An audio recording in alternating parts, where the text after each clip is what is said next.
Boa tarde, Vânia. Boa tarde, Maciel. Desejar uma boa tarde também para todos os ouvintes. E o nosso objetivo hoje é realmente discutir sobre essa cirurgia que, sem dúvidas, é a mais comum para a especialidade de cirurgia de cabeça e pescoço, que é a cirurgia da tireoide. Né? A gente vai falar aqui dos tipos de cirurgia que podem ser realizados para a tireoide. E é uma cirurgia que ainda desperta, né, muitas dúvidas na população de uma maneira geral. Querem entender muitas vezes no consultório quais são os riscos da cirurgia, se pode acontecer isso, se não pode acontecer aquilo, que a vizinha comentou, alguém que fez a cirurgia comentou já. Fulana então, fez, o objetivo hoje aqui é a gente tentar sanar essas principais dúvidas relacionadas à cirurgia de tireoide. E também, né, vejo muito no consultório as dúvidas em relação à punção de tireoide, o exame de punção, que também as pessoas têm um certo medo, um certo receio. O objetivo hoje é tirar essas dúvidas aqui. Sem dúvida. Então vamos partir desse princípio dos exames para ser feito o diagnóstico, então, né, a questão do câncer de tireoide, para a gente chegar até o tratamento e percorrer esse caminho aí até a cirurgia.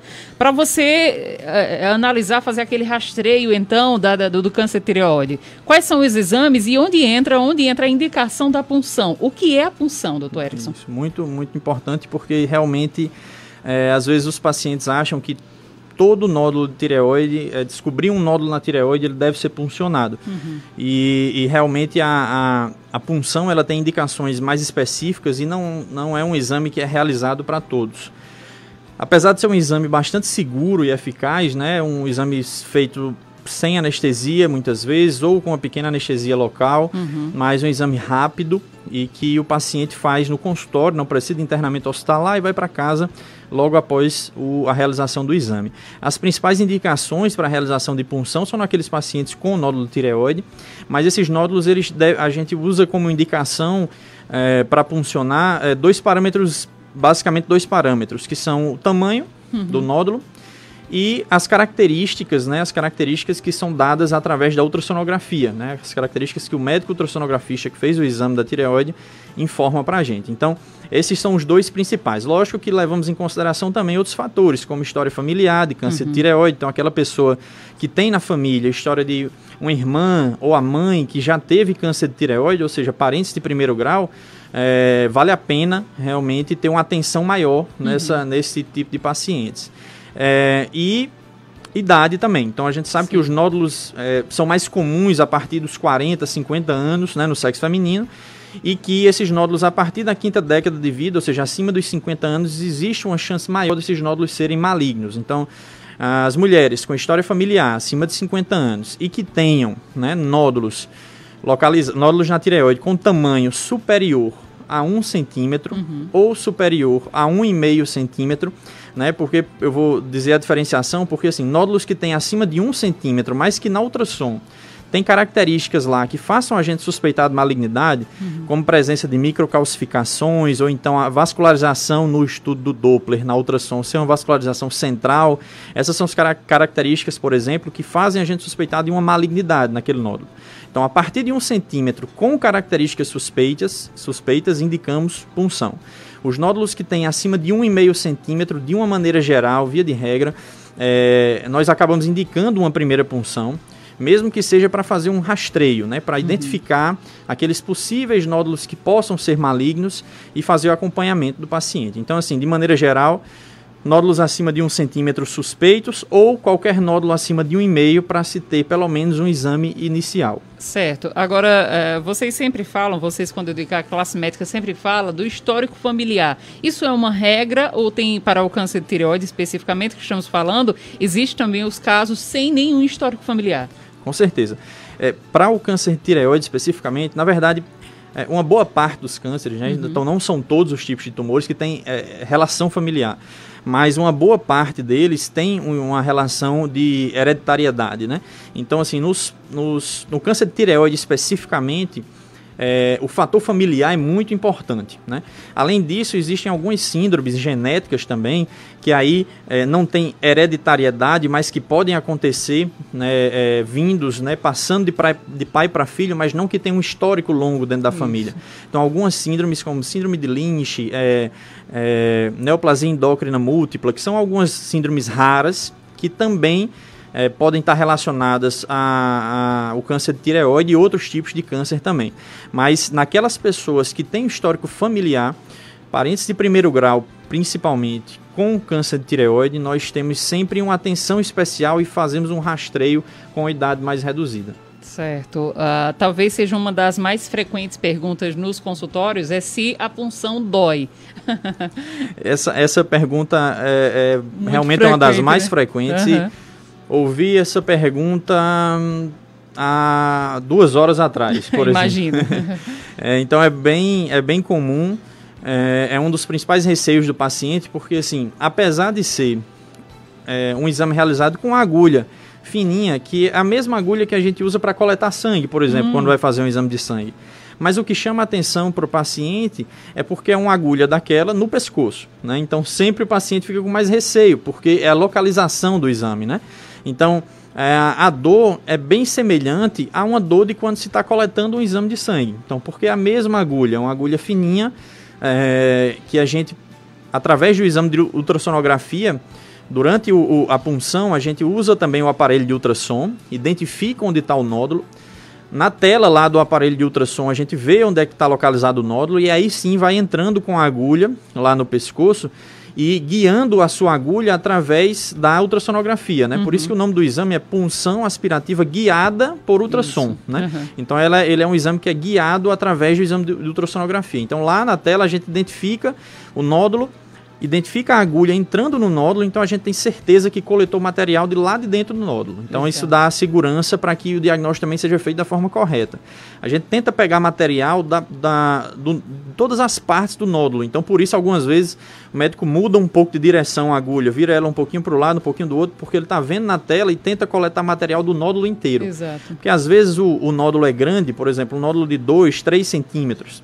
A agulha, se a gente não fizer isso, ela coleta material de uma única área do nódulo e às vezes a doença, o problema está em outra região. Então, por esse motivo, a gente tenta direcionar, coleta material do nódulo todo e aí tem o diagnóstico adequado. Exato. Para o nosso ouvinte que está ouvindo, se me permite a experiência, né, eu acompanhei minha mãe durante a punção e é exatamente isso, como o Dr. Erickson está falando, porque ela mesma disse que não dói, né, e eu via perfeitamente o médico buscando material, de fato, né, lá dentro do nódulo. Agora, quais são os tipos de punção? Por exemplo, a punção biópsia é a mesma coisa ou não? Qual o outro tipo de material que ela colhe?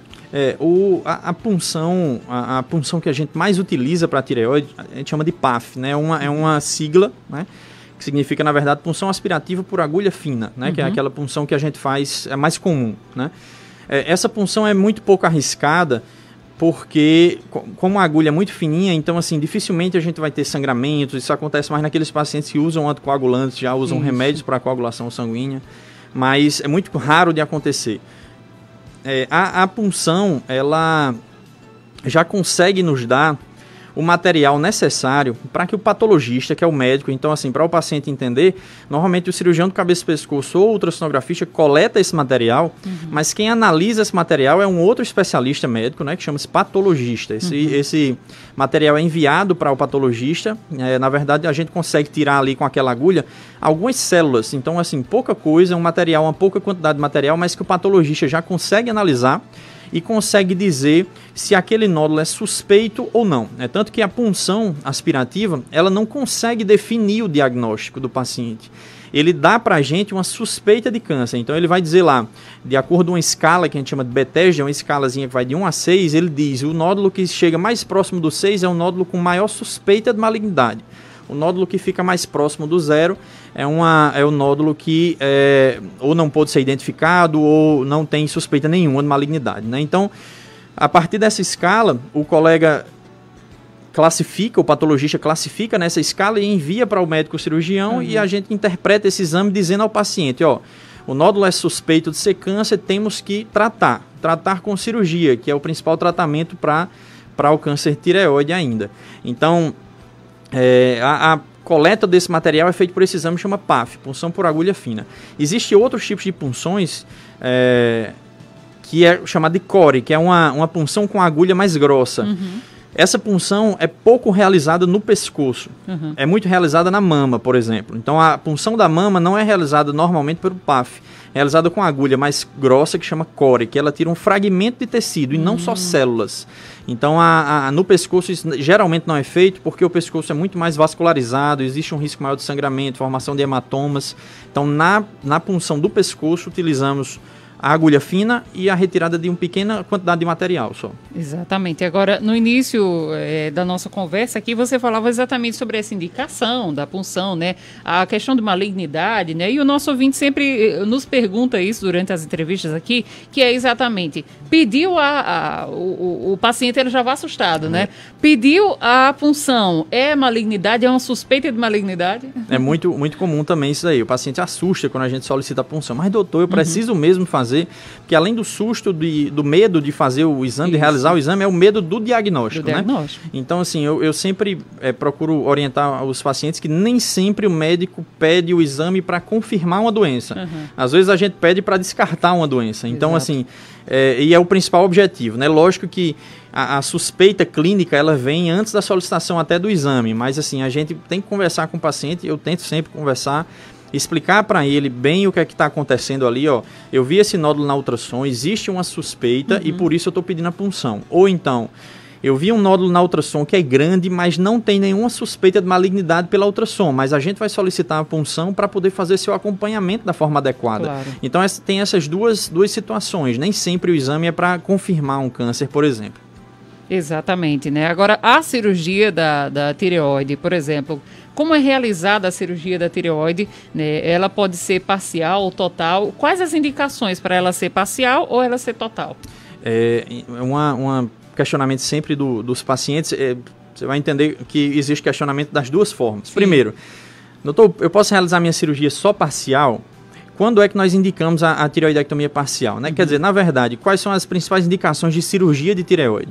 Os pacientes, se precisa operar, quando é que realmente precisa? Então, naqueles casos de suspeita de câncer, a indicação geralmente é cirurgia, ou seja, naquela classificaçãozinha que eu falei que vai de 0 a 6, sim, os números 5 e 6 dessa classificação, ou seja, os pacientes que têm esse diagnóstico Bethesda 5 ou 6, eles geralmente vão para a cirurgia. E a definição do tipo de tireoidectomia vai depender do tamanho. Então, os nódulos, mesmo com suspeita de câncer, mas que sejam bem pequenos, ou seja, menores do que 1 centímetro, teoricamente eu poderia fazer uma tireoidectomia parcial, que é tirar só metade da tireoide, mesmo naqueles casos de câncer, de suspeita de câncer. Só que geralmente na prática clínica, no dia a dia, é muito difícil da gente conseguir fazer isso. Por quê? Porque o paciente diz, doutor, é um câncer, pode tirar tudo. Entendeu? Então, assim, o paciente tem medo, mesmo que cientificamente esteja comprovado que eu consigo fazer o mesmo tratamento tirando parte da tireoide só, naqueles nódulos pequenos, mas os pacientes preferem que seja realizado a tireoidectomia total. Nos casos que tem suspeita de câncer e os nódulos são maiores do que 1 centímetro, geralmente a indicação é realmente tireoidectomia total. E a outra indicação bem comum de tireoidectomia são nos nódulos benignos. A gente pode operar também os nódulos benignos. E aí sim, nos nódulos benignos, existe uma indicação mais formal para se fazer tireoidectomia parcial. Então a gente conversa com o paciente, explica, o seu nódulo é benigno, então não tem nódulo do outro lado, a sua tireoide do outro lado, a outra metade ela é totalmente limpa, então não tem motivo para a gente tirar essa outra metade.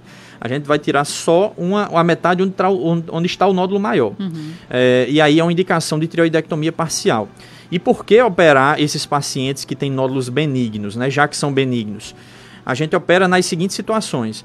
Paciente que tem, normalmente esses nódulos quando começam a crescer, eles começam a dar incômodo. Então o paciente vai referir que sente dificuldade para engolir, alguma certa dificuldade para respirar, uma sensação de aperto no pescoço, porque está ocupando aquele espaço ali no pescoço. Pode começar a ter alterações na voz, porque o nervo que inerva a nossa corda vocal passa do ladinho da tireoide. Então, pode comprimir o nervo, começar a ter alteração na voz. E uma indicação que é mais recente, mas que já está aceita pela Sociedade Brasileira de Cirurgia de Cabeça e Pescoço, é a realização de tireoidectomia por questão estética. Então, assim, tem muito paciente que tem um bócio aumentado, ou seja, uma tireoide bem grande, e que causa um incômodo estético extremo para o paciente. Então, se o paciente, ele na verdade, ele não sente dificuldade para engolir, ele não sente dificuldade para respirar, alteração na voz, mas esteticamente aquilo incomoda muito papada, ele. Aquela papada, aquele gogó ali na frente. Então, incomodando o paciente, essa já é uma indicação de tireoidectomia parcial, para se fazer tireoidectomia parcial.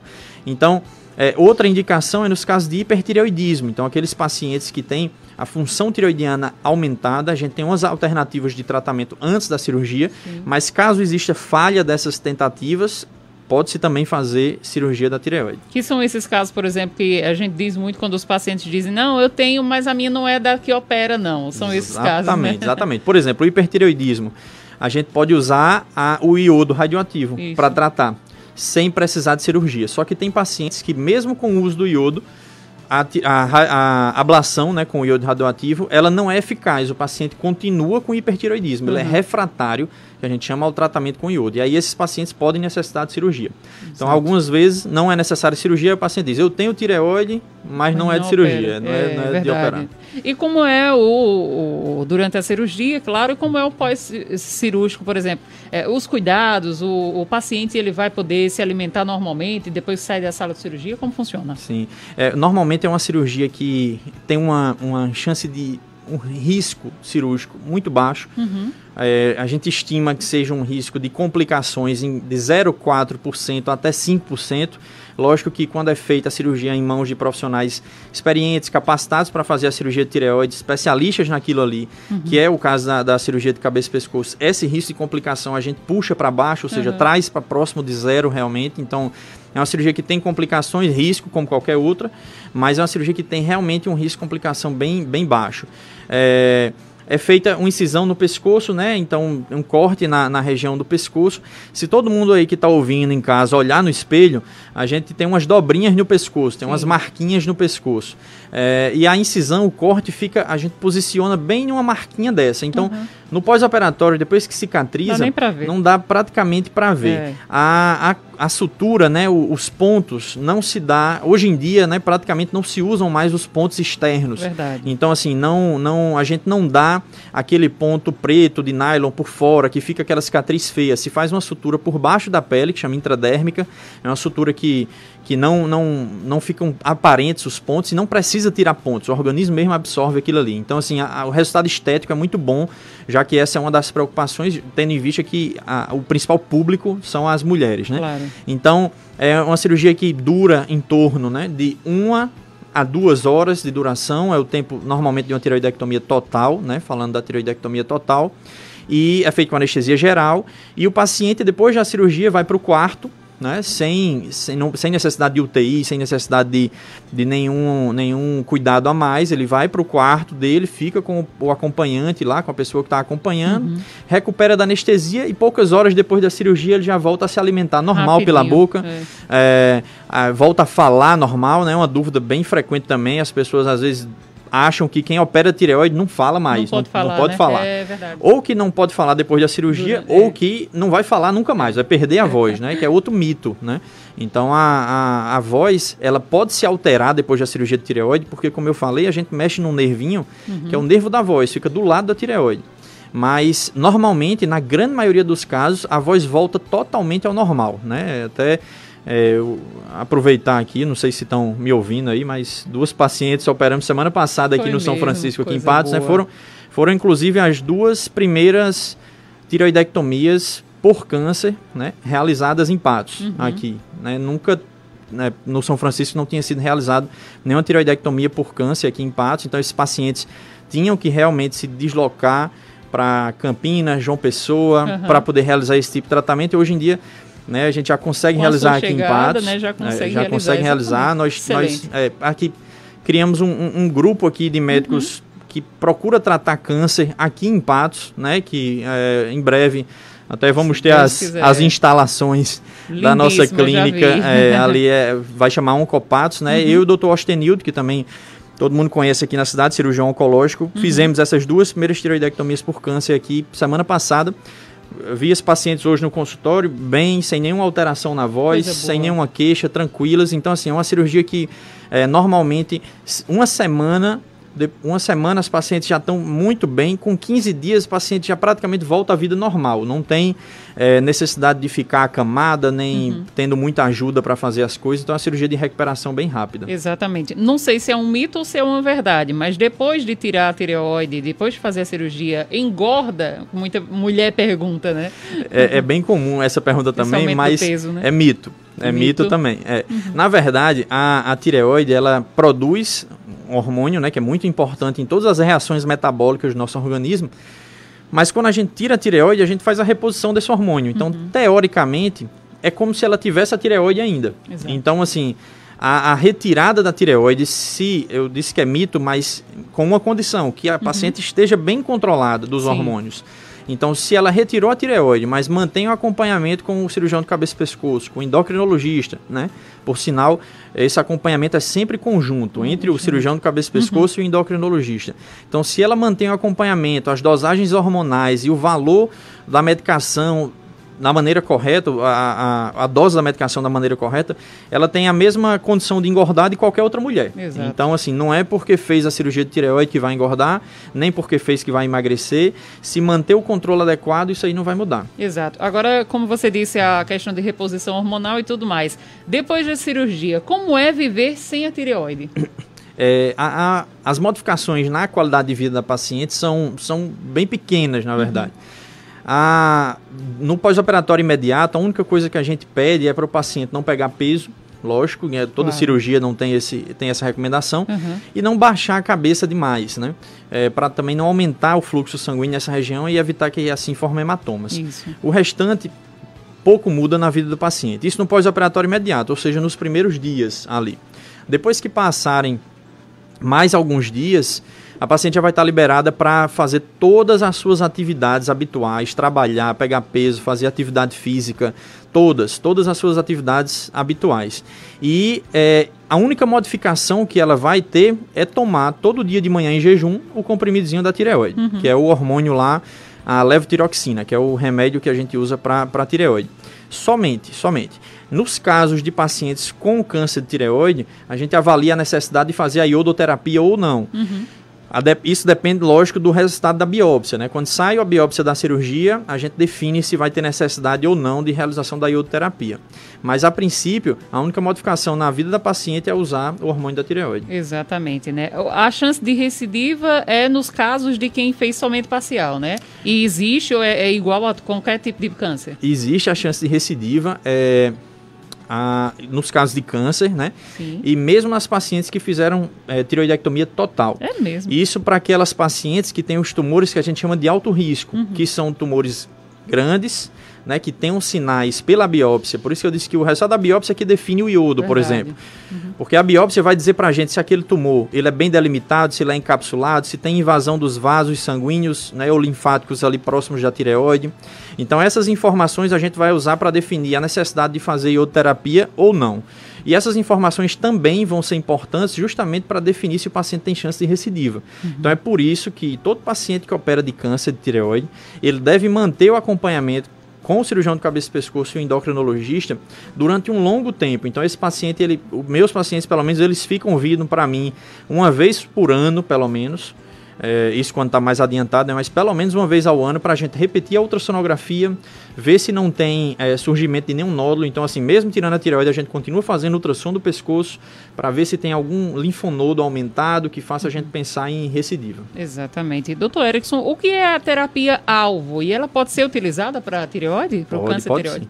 Sim. Hoje em dia, a medicina está evoluindo para isso de uma maneira geral. A terapia-alvo na verdade, são terapias dirigidas para aquela pessoa, vamos dizer aqui, aquele paciente, né?